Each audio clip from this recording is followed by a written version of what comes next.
Hi hello പുതിയൊരു വീഡിയോയിലേക്ക് എല്ലാവർക്കും സ്വാഗതം. ഇന്ന് നമുക്കൊരു നെക്ക് ഡിസൈൻ ചെയ്യുന്നത് എങ്ങനെയാണെന്ന് നോക്കാതെ അതിനായിട്ട് നമ്മൾ ക്യാൻവാസിൽ നെക്ക് കട്ട് ചെയ്തെടുക്കുക കേട്ടോ. അപ്പോൾ നെക്കിൻ്റെ വിഡ്ത്ത് 3.25 എടുത്തേക്കുന്നത്. നെക്ക് ലെങ്ത് വരുന്നത് 6 നമ്മൾ അര ഇഞ്ച് കൂടി കൂട്ടിയിട്ട് 6.5 അടയാളപ്പെടുത്തുന്നത്. ഷോൾഡർ അടിക്കുമ്പോൾ അര ഇഞ്ച് പോകുന്നത് നമ്മൾ 6.5 എടുത്തിട്ട് അടയാളപ്പെടുത്തുന്നത്. താഴ്വശത്ത് നമ്മളൊരു 3.5 എടുത്തിട്ടുണ്ട്. 3.5 എടുത്തിട്ട് നമ്മൾ വരയ്ക്കുന്നത്. താഴ്വശത്ത് ഒരു ഇച്ചിരി വിരിഞ്ഞിരിക്കാനാണ് നമ്മൾ 3.5 എടുത്തിട്ട്, മേൽവശം ഇത്തിരി ഒതുങ്ങിയിരിക്കാൻ 3.25 നെക്ക് വിട്ട് എടുത്തേക്കുന്നത്. അപ്പോൾ അത് നമുക്കൊരു ബോക്സായിട്ട് വരച്ചിട്ട് ഒരു റൗണ്ട് ഷേപ്പ് വരയ്ക്കാവേ. ഫ്രഞ്ച് കർവ് ഉണ്ടെങ്കിൽ ഫ്രഞ്ച് കർവ് വെച്ച് തന്നെ നമുക്ക് വരയ്ക്കാം, അല്ലെങ്കിൽ കൈ കൊണ്ടൊന്ന് റൗണ്ട് വരച്ച് കൊടുത്താൽ മതിയേ.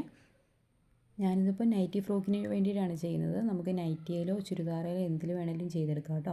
അതിനുശേഷം നമ്മൾ റൗണ്ടൊന്ന് വരച്ച് കൊടുത്തതിന് ശേഷം നമ്മൾ പുറത്തേക്ക് ഒരു ഇഞ്ച് നമുക്കൊരു 3 ഇഞ്ച് വരെ എടുക്കാം കേട്ടോ. എത്ര വീതി വേണോ അത്രയും വീതി എടുക്കുക. ഞാനിപ്പോൾ ഇവിടെ 1 ഇഞ്ചാണ് വീതി എടുക്കുന്നത്.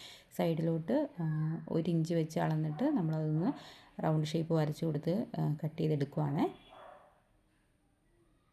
നമ്മൾ നെക്ക് മാർക്ക് ചെയ്തതിൻ്റെ മുകൾ വശത്ത് ഒരു അര ഇഞ്ച് 1/4 ഇഞ്ച് ഒരു ഗ്യാപ്പ് വിട്ടതിന് ശേഷം ബാക്കി കട്ട് ചെയ്തെടുക്കുകയാണെങ്കിൽ നമ്മൾ നെക്ക് വിഡ്ത്ത് മാറിപ്പോകാണ്ടിരിക്കും കേട്ടോ. നമ്മൾ അയൺ ചെയ്തൊക്കെ എടുക്കുമ്പോൾ നെക്കിൻ്റെ അകലം വ്യത്യാസം വരാതിരിക്കും. അങ്ങനെ ഒരു പീസ് മേളിൽ നിർത്തിയിട്ട് നമ്മൾ ബാക്കി കട്ട് ചെയ്തെടുക്കുകയാണെങ്കിൽ, അതിനുശേഷം നമ്മളൊരു ചെറിയ കട്ട് പീസിലേക്ക് ആ സെയിം തുണി ഉണ്ടെങ്കിൽ അതിലേക്ക് തന്നെ, ഇത് പുറമേലോട്ട് വരുന്നതായതുകൊണ്ട് ആ സെയിം തുണിയെ തന്നെ ക്യാൻവാസ് ഒന്ന് ഒട്ടിച്ചെടുക്കാനായിട്ട് നോക്കണേ.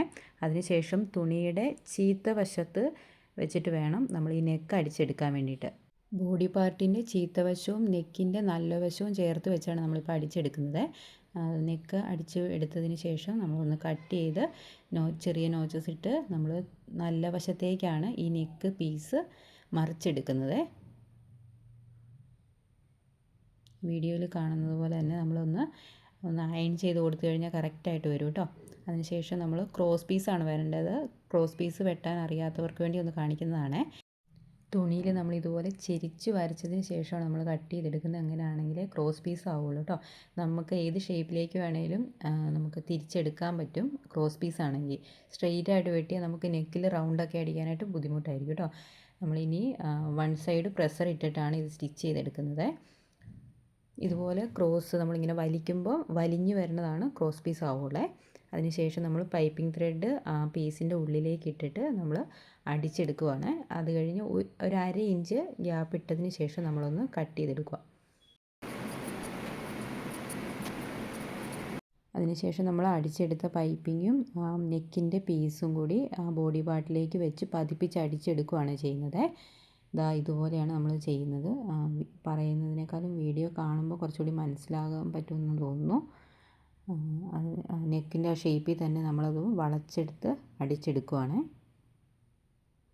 നമ്മൾ സ്ട്രെയിറ്റ് ആയിട്ട് വെട്ടിയ ഒരു പീസാണെങ്കിൽ നമുക്കിതുപോലെ വളഞ്ഞ് കിട്ടില്ല, ചുളിവുകൾ വരും.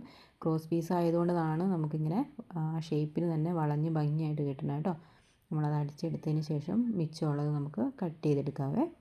അപ്പോൾ നമ്മുടെ നെക്ക് റെഡി ആയിട്ടുണ്ട്. ഇത്രയും ഉള്ളൂ നമുക്ക് ചെയ്തെടുക്കാൻ വേണ്ടി. ചെയ്തെടുത്ത് കഴിഞ്ഞാൽ നല്ല രസമാണ് കാണാൻ വേണ്ടിയിട്ട്. ഒരു പ്രിൻ്റഡൊക്കെ ആണെങ്കിൽ നമ്മൾ ഇതുപോലെ പ്ലെയിൻ മെറ്റീരിയലൊക്കെ വെച്ച് കൊടുത്താൽ അടിപൊളിയായിരിക്കും കേട്ടോ. അപ്പോൾ നമുക്ക് ഇതുപോലെയുള്ള വീഡിയോസിനായിട്ട് നമ്മുടെ ചാനൽ കൂടി ഒന്ന് സബ്സ്ക്രൈബ് ചെയ്ത് തരണേ. Thank you for watching.